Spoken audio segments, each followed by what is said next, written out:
So once you've trimmed off the top edge, go ahead and place your hand fully over the bisque part of the bowl there.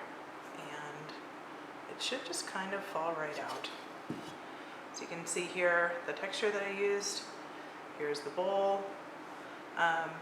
This is frankly a little bit shallow for soup, but we have a lot of different forms to choose from. You'll notice how gentle I was when I placed it down. If I really even was any more forceful, I would have completely distorted the shape. And at this point, I need to decide whether I want to retain those coil lines on the outside, which, if not done well, can look really unintentional and kind of sloppy. And my intention was not to have these shown, so you can see all the places where the seams are.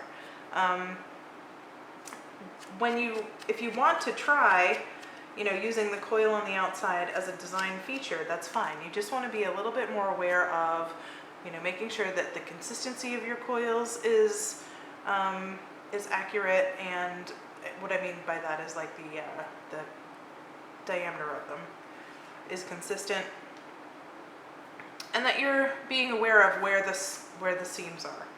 Is there any way that you can incorporate those as part of a design feature? So I literally just finished this, and right away I want to, if you want to have a smooth exterior, you want to start using your serrated rib. I have inverted it.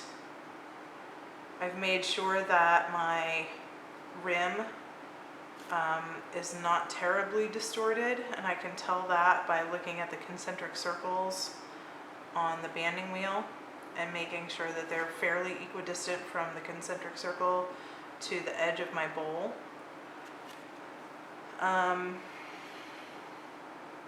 And very gently, I start using my serrated rib. In multiple directions. I want to preserve that texture on the bottom, so I'm being very careful with this edge, perhaps more so than I will be as I use the tool elsewhere. And trying to pull the clay away from that into the next coil. If you use too much pressure, you will definitely distort your bowl. So it's really, every other time I've said, use your tool so that it's very flexible. You can also use this tool so that it's quite rigid, and that's by holding it near the edge of the tool. And when you are trying to smooth the outside and you have it inverted on a banding wheel, then, the more targeted you can be with your joining, the more successful that joinery will be. What I mean by that is that it will be less likely to crack apart later. Remember, we didn't use scratching and attaching methods, so there is a slight risk in that, wherever the seams are from the coils, they may pull apart. So if that's not your intent, you really need to provide that compression. So we did that on the inside because we had the pressure of the wall to work against. Right now, I'm basically working against trapped air. Because I used a X-Acto knife to cut the top rim and not a pin tool, I have a pretty good seal. And so you might be seeing that the form is distorting, but it's not distorting as much as if there were, really big air pockets down where the rim is. And again, be sure to use that rib in many different directions. You're going to be pulling, you're going to be pushing. And the reason you want to be working on a banding wheel at this point is because it spins freely. Some of the wheels in the wheel throwing classroom do have this feature. They are the Shimpo, the blue and white wheels. So you can work on one of the wheels in the classroom. However, the perspective, the height at which you would be seated and the height at which the piece is at, you're not able to really see around the contour as well as if you were working at the large hand building table in the hand building room at a lower stool, not a high stool. That's the combination that I'm using right now, is that I'm at a hand building table with a low stool, and that way I can really see and pay attention to any areas that might be getting distorted or dramatically misshapen. It's really hard to see as if you have more of a top view, to see that as it occurs.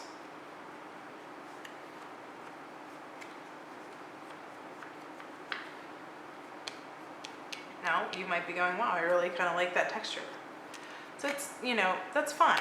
If the texture is discovered and then becomes intentional, then that's okay.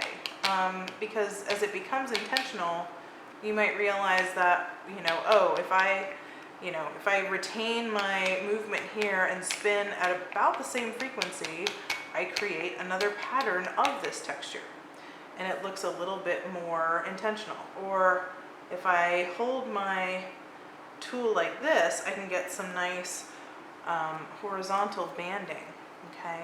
So it's not that the texture created by the serrated rib is bad, it's just how you use it.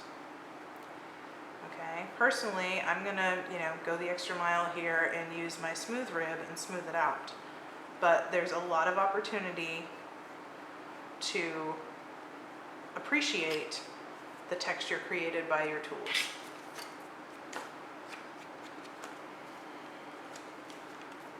Now, I'm only going to get this so far right now. At some point, I'm going to need to simply allow this form to get leather hard, or at least stiffen up a bit so that I can handle it. I can start to use my sponge for smoothing. You can see that I did not, the only thing I'm using my sponge for right now is to clean my tool. Again, the addition of water in this stage of hand building is really, usually is just detrimental. It just adds moisture and softens the clay when this is at a time where you really need it to be pliable but resistant at the same time.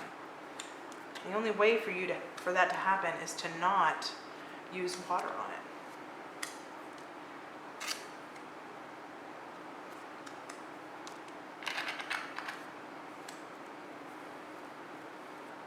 So you can see, it's certainly not perfect. It's not perfectly round.